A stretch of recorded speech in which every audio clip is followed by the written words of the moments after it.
The cold rose through the ground in a slow, disciplined way, like a warning given politely before it decided to hurt. It crept through the rubber of my boots, through wool and leather, into the soft places of the foot, and then the bones, until every step stopped being a step and became a negotiation. I let the weight of the rifle settle across my shoulder and let it remind me that I had chosen this. Nobody had dared me into it. Nobody was coming to save me from it. The forest would either permit me to pass or close its ribs and keep me. The prince began as suggestions. Slight depressions in the crust of frost where nothing should have pressed, a pattern too wide for deer, too long for a cat, too purposeful for a bear. The first time I set my glove beside one, the size made me laugh without sound. Laughs evaporate fast out here. The heel was a weight drop you only see when something walks upright but isn't designed to. Ahead of it, the toes narrow, like the foot knew it should pivot, but the leg behind it didn't agree. 3 faint rakes scored the crust beyond. Claws had touched down as an afterthought or a promise. The forest held its breath the way a church holds its echo. Pines should talk to each other in this kind of wind, shoulders knocking, needles hissing, but the bows seemed to wait for permission. My lamp cut a river through the fog and my breath floated down it like a prayer that didn't expect to be answered. I forced my cadence slow. Hunters who rush in end up as stories told by other men. Hunters who listen sometimes get to tell their own. The prince weren't merely ahead of me, they were arranging me, and the forest was helping. I knelt and brushed frost aside. Sap bled from a cedar where 3 lanes of claw had traveled vertical, so clean the cuts looked carved. The resin touched my glove and turned the cold metallic. Like coins sucked empty from a fountain, a strand of dark fiber clung to the torn bark. The kind of course that insists its owner is neither pet nor textbook. I tucked it into a pouch and let my eyes read the trees the way you read faces in a crowded room. The oldest trunks were alert, slightly canted toward one another, as though they'd leaned in to listen and forgot to lean back. The prints deepened. As the ground softened, in places the heel sank an inch, in others it skated like something heavy had learned how to become light. Every few yards the path pinched to a choke point where animals funnel and men are measured.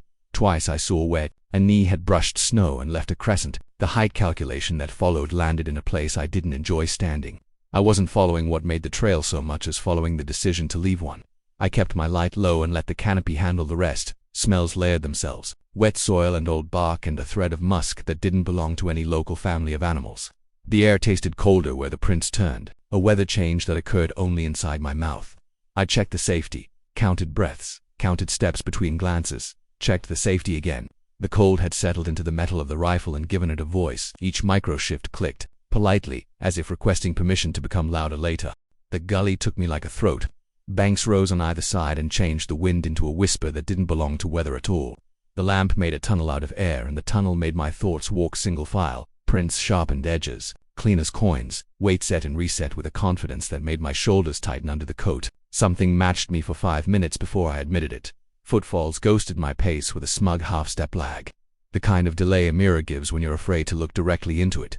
I stopped. The sound stopped. I let 3 long breaths pass, eyes soft, so the periphery could do its old work. My light drifted along the bank and found disturbances where leaves had cupped, then sprang back. Wet ellipses dark against the frost. I moved again, slower, permitting the matching steps to resume their arrogant little echo. Overhead weight redistributed through branches in the polite, surgical way of a body that has practiced its silence until it owns it. No falling snow, no bird startled when I cut the beam up through the limbs. Fog hung in the shot like cigarette smoke and made every shape a negotiation. Twice I caught a ribbon of breath rising that didn't belong to me. Each time it faded before the thought finished forming. The thing I'd come for had ceased to be ahead. It had become the editor of how I would tell this night back to myself. Close calls don't announce themselves. They leave thin signatures. A dead fern lifted and settled 3 yards off my path. A twig lifted and did not snap, then apologized to the air by snapping too late. I let my right boot roll on its edge to soften the snow, squeak, and counted to 7 before I allowed the left to follow. The gully pinched tighter, the prints braided into churn, then veered up the bank, then disappeared in a way that only means one thing: up. I raised the light and the beam made a lens flare across a slick knot in a limb, and for a long second my mind told me I had seen an eye.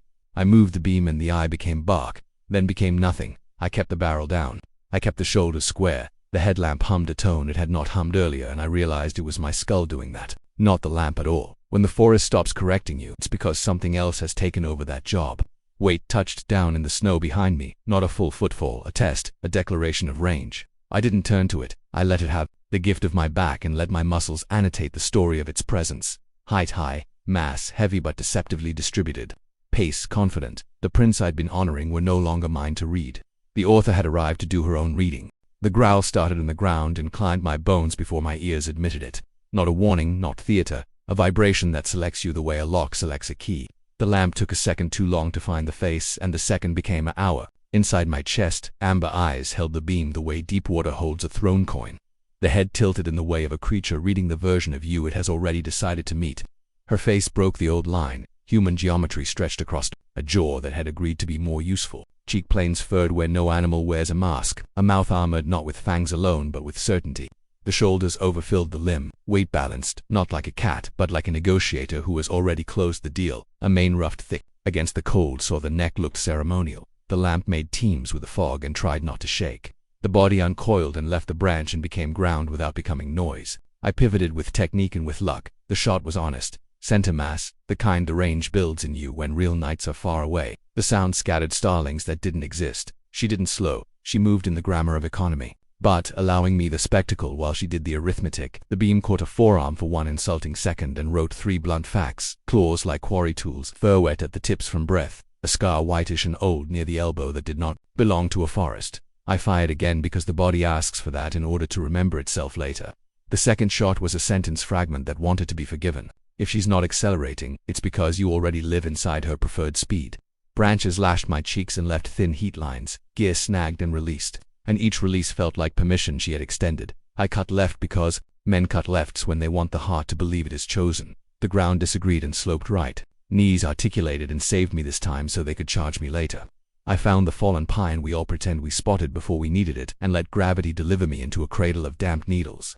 The beam painted the opening and offered nothing. Not a flank, not a shadow. Silence edited itself back into place. A shift of weight far off. Then nothing so complete that the word nothing became accused of lying. For a minute the only truth was the shape my breath cut into cold. Retreat feels like survival until you realize you were granted it. I stayed long enough for the hands to become hands again. When I slid out of the hollow, the snow held an arc of my slide and the ground beyond it held nothing because she had decided the ground would do that. The trees on the ridge adjusted to conceal not a creature but a choice. The world after an encounter like that looks counterfeit for a time. Trees look like drawings of themselves. Snow looks like stage dressing your boots disrespect by walking on. I worked the circle the way you do after a fight you didn't win or lose. Evidence isn't comfort. Evidence is a weight you carry so you don't have to carry the doubt. The branch she'd abandoned lay ripped along the grain, a fresh tear where the grip had exceeded wood's opinion of itself.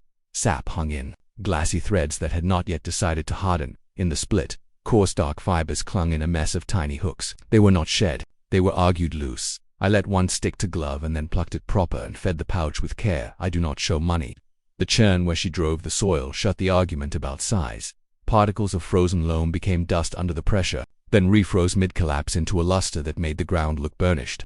Within my own prints sat hers, centered, neat, a signature crossing, a signature with the casual authority of the one who writes last. I placed my hand by the shapes, and let the lens of humility calibrate. Holding what should have killed you does not grant power. It assigns responsibility. I checked the rifle.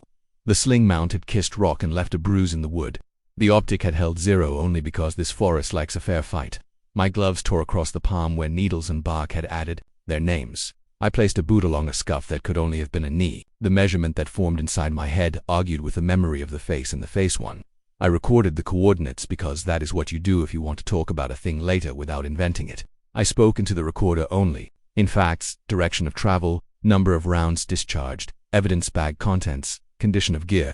When I described the eyes, I did it as an object, not a metaphor. Amber like old varnish pupil that owned shape at my distance. Lids that did not blink except when the head decided to. No reflex wasted. The moment anyone uses the word mercy out here, they mean control. I tracked the churn to a place where the ground said she had stopped and pivoted and stepped into air. No prints led away. The trees above showed no bark disruption. The only explanation left was the one the ledger warned about. Trails that end when the maker decides you've learned enough. Night bled thinner in the east but never quite left. I used that bruise of light to map options and erased almost all of them. Returning to the truck now would keep skin intact and ruin the part of me that still respects its own word. I followed. The ridge where the trees thin and the ground tells you when it's ready to throw you. Up high, wind resumes conversation and forces sound to declare itself. I set a camera on a game trail that crossed the prints earlier. A cheap eye with a good memory. I wired a chime to a line of cans because sometimes old tools do new jobs better than the proud machines. I took the last of the coffee and let its ugly warmth stand in for courage while my hands resumed their competence. Out here, competence is morality. Promises are made with the neatness of knots. I pulled from the Ligera thin book with a thicket shadow. The old man's handwriting had survived storms the cabin hadn't. Notes in the margin spoke to me in a private grammar, not orders, only phrases that had never stopped being true. Don't follow to find, follow to be found. Don't bring fear to sell it. Bring time, bring hunger that can read, bring quiet. Some hunts are not about taking a body. Some hunts are about taking back a boundary. I marked 3 approach angles. With flower pinches, the wind couldn't bully, and plotted where my own trail looked most delicious. I walked that path twice to thicken the invitation. I cut the lamp and let the eyes adjust, and learned again how quickly the night loves me when I stopped trying to buy it. The ridge gave me a line to a gully mouth, and the gully mouth gave me a line to the place where Prince had stopped before they began again somewhere higher. The air changed and told me dawn would attempt to arrive later than scheduled. Cold remodeled itself a notch meaner. My breath slowed, not because I was calm, but because the body knows how to conserve itself right before it needs to spend everything. I let the rifle hang and flexed my fingers without sound. The world had no birds in it. The world had no small lives doing small work. The stage managers had cleared it. Oaths made alone in a forest way, the same as oaths made before witnesses. The difference is who enforces them. I didn't say anything into the recorder this time. Language felt like a ritual the forest could confiscate. I set the ledger under my coat against my ribs like a talisman that doesn't ask to be believed. I adjusted the sight a quarter click for a wind that existed only in the idea of wind. I allowed myself the violence of a single certain thought. I would see her again before the day took back the dark. The rigged cans never chimed. The camera never blinked its red comfort light. I knew then that the lines I had drawn on this night had been seen and laughed at gently. My own trail thickened in the places I had thickened it, and just when pride reached for its little medal, the snow recorded a correction. A new print set itself inside my freshest boot mark with the care of a signature on a treaty that one party doesn't plan to honor. I didn't turn. Turning is for parties and parades. I let the lamp live dark and used the world the lamp cannot own. Each shifted the way it does when a furnace door opens in another room. A breath moved the hair at the nape in a line that said behind and above. Ridge lip was a black a few yards off, and past it the gully's mouth waited like a readiness drill. Shock builds slow if you're lucky. Night it chose the fast rule. Weight touched bark not with scratch but with pressure, the kind of press that tells the tree who owns it. The ledger had a phrase for that, too, but I couldn't remember it because the body had decided remembering is a luxury, not a policy. In the not quite dawn I saw her cross the wind. Things don't do that. She did. The back rose and fell in a single indulgent breath that let the frost slide off as if even winter had been invited to leave. The head turned enough to profile the jaw's litany of work. The eyes did not glow now because they didn't have to. Daylight would be hers too. I moved only as much as a muscle twitch permits. The rifle remained where it had been told to remain. A low sound entered my chest that I recognized and rejected. Pride wants to call it courage. Accuracy wants to call it admission. I allowed neither the dignity nor the insult. I counted the strain in the right forearm. I counted the distance between prints. I counted the number of times the branch accepted her weight without complaint. I ran out of numbers worth counting. When she moves against the wind, she is not breaking a rule. She is reminding you whose rules you brought. She passed in a line that would have brought her across my throat if she had wished to. She chose instead to brush a shoulder on the trunk where my flower had left a brightness and took none of it with her. My traps were theater. My lines were chalk drawn on a road the weather doesn't respect. Ledger under my coat warmed like a heart that had decided to stop being symbolic. Hunters learn to call this kind of moment a near miss. It isn't. It is a near permission. I forced air in. I forced air out. The first rays of day tried their trick through the trees, and the trick failed because the trees had chosen another. If job, she vanished with the economy of a liar who doesn't need to lie. The cans never chimed because they didn't deserve the honor of being part of this story. The camera never blinked because it hadn't earned the right to see. Dawn finally did what dawn always does. It insisted. The ridge traded its menace for geometry, and the gully decided to look merely like a path someone could choose to walk. My breath lost its smoke and became ordinary air again, ugly and human. I gathered what I had made and what I had learned and told myself their weights were the same. They were not. The camera came down and looked like what it had always been. A plastic toy with ambition. The cans rattled, stupid and honest. I loved them for that. The flour drifted in little comets where my boots had scuffed it, and the comets drew a constellation I could not name. I took the ledger out and let the day see it. The handwriting waited with patience, and I let my collect a line without reading it. The line came anyway. Don't leave the forest with less silence than you brought. I took the trail toward the truck only after the sun had used up all its best tricks on the frosten one. The prints did not. Resume. The scars on bark looked like old stories you can point to without being accused of art. My body installed the ache it had been saving. The rifle regained the ordinary weight that makes you wonder why you ever called it heavy. At the last bend, where the trees clear enough to show road, I stopped because men always stop there. The instinct to look back is ancient and unwise and correct. I did it slowly. The forest looked back the way a cathedral looks back when you close the door, withheld, but not absent, deep in the line where shadow refuses to confess. Something large adjusted a shoulder you could pretend was a tree. The part of this you will doubt later is the part that kept you alive. I let the ledger slide back into the coat. I let the pack sit higher where the evidence pouch thumped gently against the spine. I walked the last 30 yards with the posture of a man who was leaving by choice. The road met me without ceremony. The truck unlocked with the approving click of a servant. The door gave the hinge sigh every machine gives when it believes it has rescued you from yourself. The truth about courage is that the forest doesn't weigh it. The forest weighs whether it would miss you. I sat with hands around the wheel, but I did not turn the key. The woods arranged themselves in the rear view as a single reasonable shape, and then broke apart into 100 little invitations I could accept if I wanted to keep living like this. The ledger leaned against my ribs and reheated old promises. The pouch pressed the proof into my back and whispered that proof is not the same as safety. I turned the key because there are rituals that separate one hunt from the next. The truck started. The heater squealed. The radio chose silence without being asked. I pulled onto the road and let the tires find the part of the asphalt that still remembered heat.